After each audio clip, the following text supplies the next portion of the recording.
You guys are doing wonderfully. I know it's open book, but I'm very impressed at this point.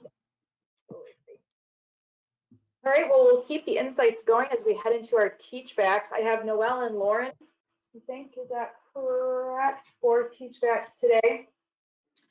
And remembering that truly it's just an opportunity to present a particular chunk of the material, usually just a slide. Then we can all kind of learn and grow your facilitation of it, but also from the content of it, and discuss it at a deeper level. And Noelle, are you good to go on your timing? I know this was an odd day for you. Yes, yep, perfect. Thanks so much for asking, Sarah. You bet. And this is your slide? Yeah. Okay. I'm going to throw it all up there so you don't have to deal with animations, and I'll just like present it. Okay, that sounds great.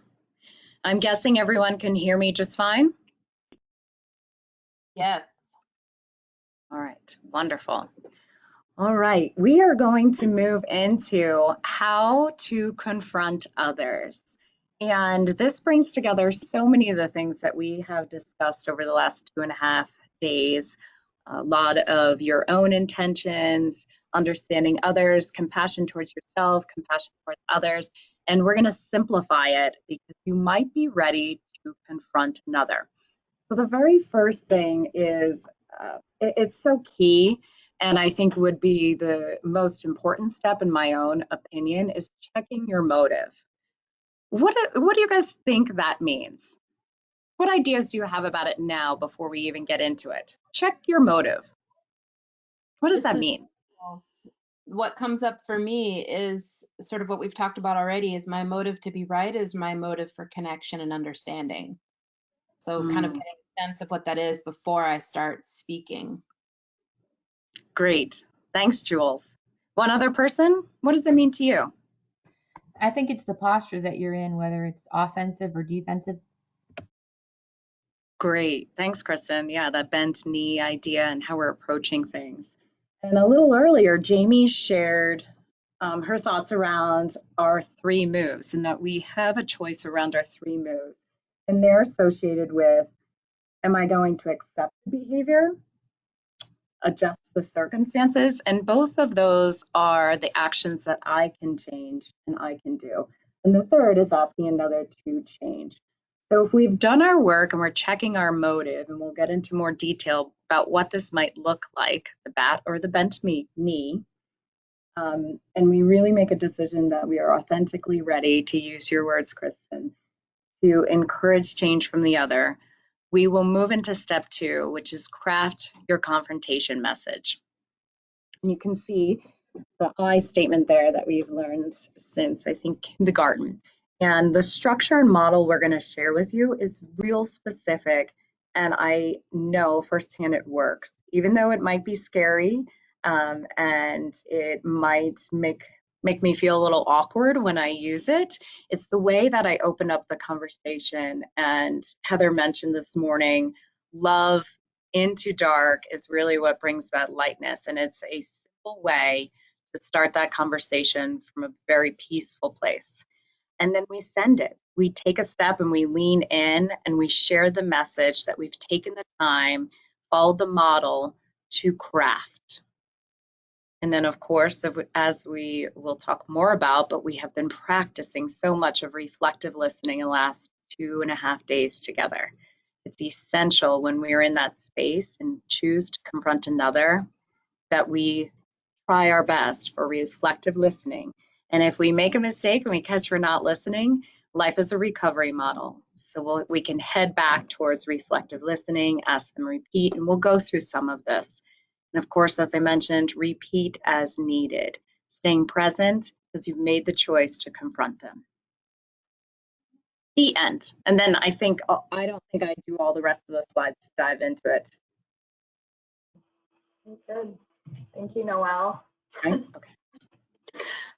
As we shift forward, I want you to just take a moment and think about what is something that you felt really good about. What did you like?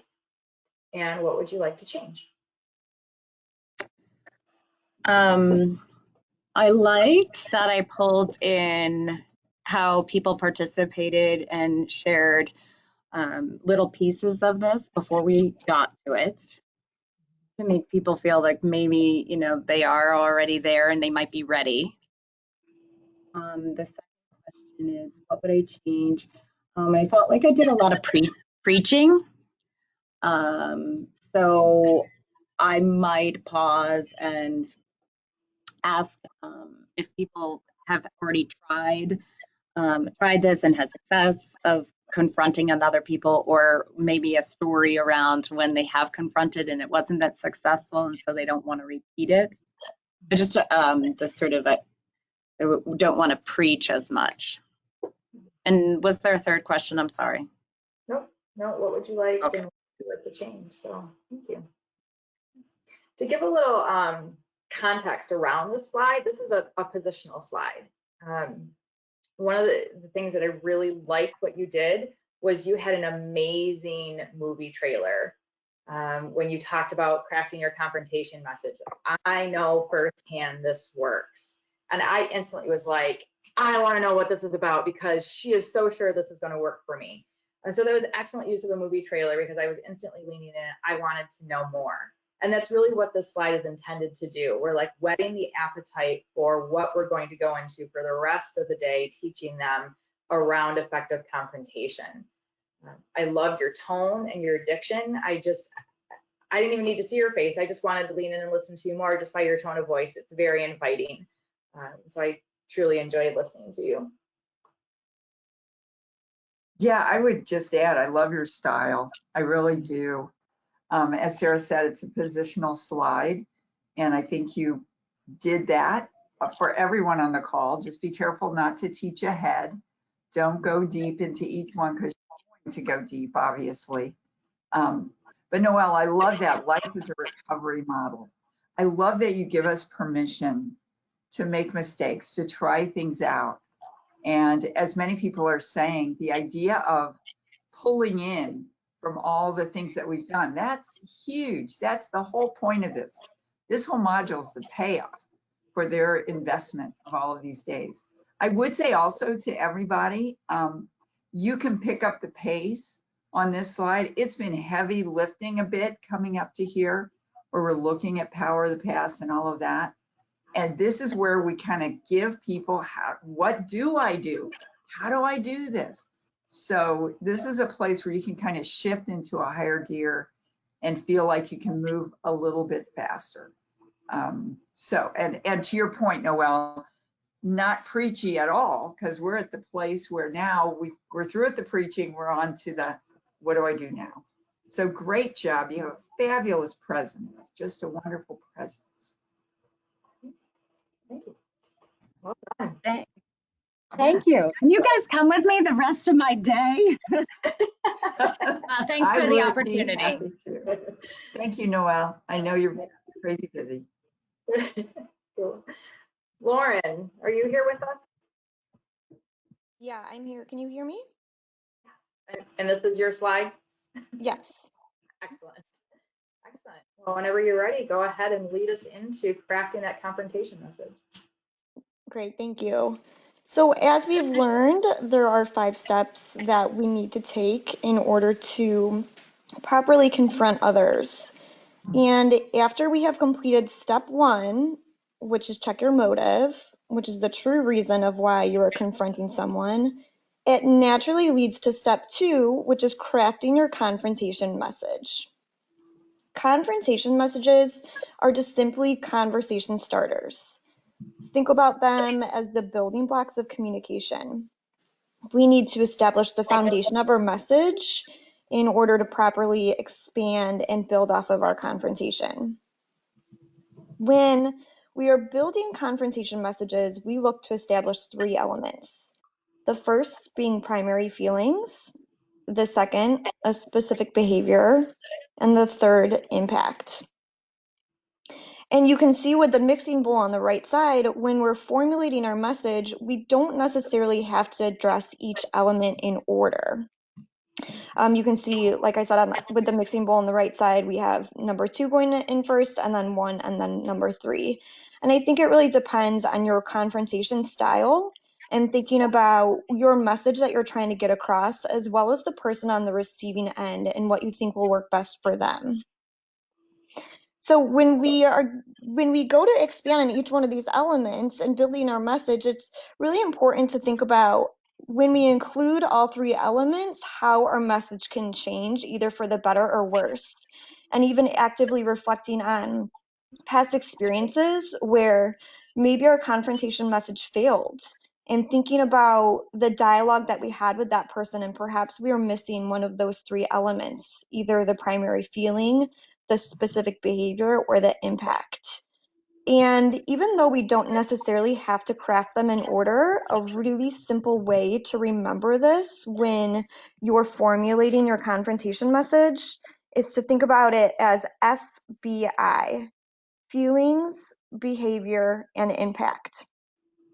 So on the next slide, we're going to expand into each one of these elements, starting with primary feelings. Woo. Woo. Woohoo! Well done. Thank you, Lauren. I want to learn more. So take just a moment, and I'll transition us to an opportunity for you to share, what did you like and what would you like to change? So I liked that I tied in what would have been the slide prior, in discussing how now we're on step 2. We just talked about step 1. And I liked how I started to transition into previewing the next slide. As far as what I'd like to change, kind of similar to who presented before me, Noelle, is I feel like it's a little preachy. I feel like there's not a ton of dialogue on this slide. It's very kind of information overload. And so my challenge with presenting this content was, how can I make it interactive and not make it so that I'm just preaching to them and reading off of the slide. I would completely agree with what you liked about your transitions. It was instantly what I wrote. Nice, smooth transitions. You assume that they have the knowledge of the previous material and that you're confidently going to lead to the next material. There are many slides in our content that are teaching slides, and this is one of them. Like, we have to teach it. And I think that's actually what you did very well on the slide, is teaching the information and giving this framework and this context of what then you're going to go into deeper when you start to go into the primary feelings and the behavior and the impact. There's going to be a ton of discussion going forward in this section.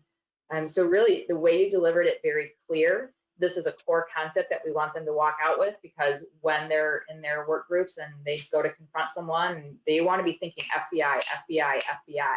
And so you clearly have set them up for grabbing onto that acronym and what it means. You referenced the mixing bowl well. I'm taking away all of Marsha's feedback, but no, I thought you taught this incredibly well. And this is teaching. We all like discussion, and there's a place for it, but not always. Yeah, completely agree. This is a teaching slide.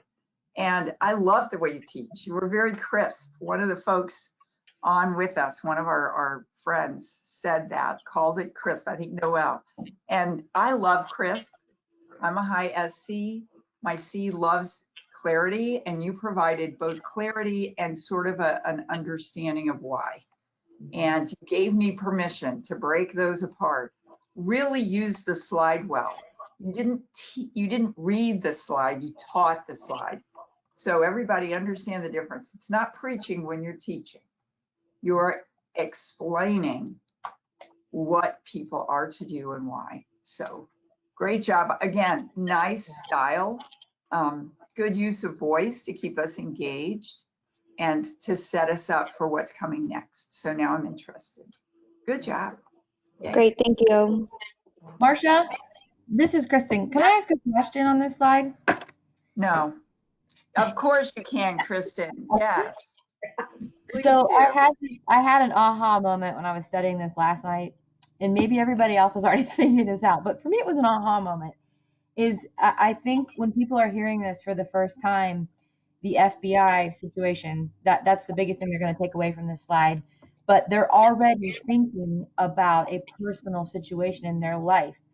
Yes. You know, But the Yes. aha moment I had was this was a real negative experience for me on the front end of this slide when I went through the class because I was having a situation at that moment in time. And what I guess my question is, I'm not really speaking this very clearly, but at the end of this module, it talks about the completed recognition message, which really has the same FBI in a positive form, when you frame it. So I guess my teaching question is, I know it's too early to introduce that, but how do you diffuse the negativity around the FBI on the front end of a confrontation? Because people are already starting to go there like this is going to be a negative thing. They start to feel it. You know what I mean? So Yes. do you have any pointers on what to say or not to say on the front end of this teaching style for the FBI? I think we can all kind of speak into this. One of the things I like to position when I teach this slide in this section is that we're going to give you a powerful tool to shape behavior. We're really talking about shaping behavior. There are people in your life that irritate you. There are people in your life that absolutely bring you joy because of something they do. And this tool is going to give you the opportunity to have a conversation about that and to help them see that impact makes all the difference. So, for you guys, to your point, it's really true. We come into confrontation because we're having a negative experience and we're figuring out, do I attack that person? Do I pick up my bat and just wail, which, guilty? Or is there an alternative? So the whole thing here is remembering, first of all, when you're in that negative space, you need their help. This isn't about, back to look at my motive, this isn't about punishing or controlling. This is about, I need your help. And I can let you know that your behavior is having impacts on me, both in the way I feel and in how the rest of us relate or I relate to you. So I hope that's helpful. Again, this is a teaching slide and it's also a setup slide. So don't miss that first bullet. It's a conversation starter. This isn't a control mechanism. It is a shaping mechanism or tool that will allow you to help people shape behavior when they choose. So I don't know if that's helpful, but that's kind of how I see it. Sarah? Yes, very helpful. Thank you. No, I would agree. And I think during the quiz show, I think it was Noel, I'm not sure, we were used the word effective when we answered this question in the quiz show. And I'm going to come from that. I'm CD. So I'm like, man, I want it to be effective. Yes. I think we've all had those struggles. And then there was a comment in our discussions earlier too about do I want to be right or do I want the relationship? So I think if we can help people realize there's something in it for me, if I can follow this prescription of how to confront, how to have this conversation starter, then I'm much more motivated. And I feel like it takes that negative spin off of it. Doesn't make it easy. I still get it's like, man, I might work harder on acceptance if I really don't want to confront someone. Yeah. Thank you, my CD friend. Yes. Try to be shocked, Kristen. Try to What's act the pair? Yeah.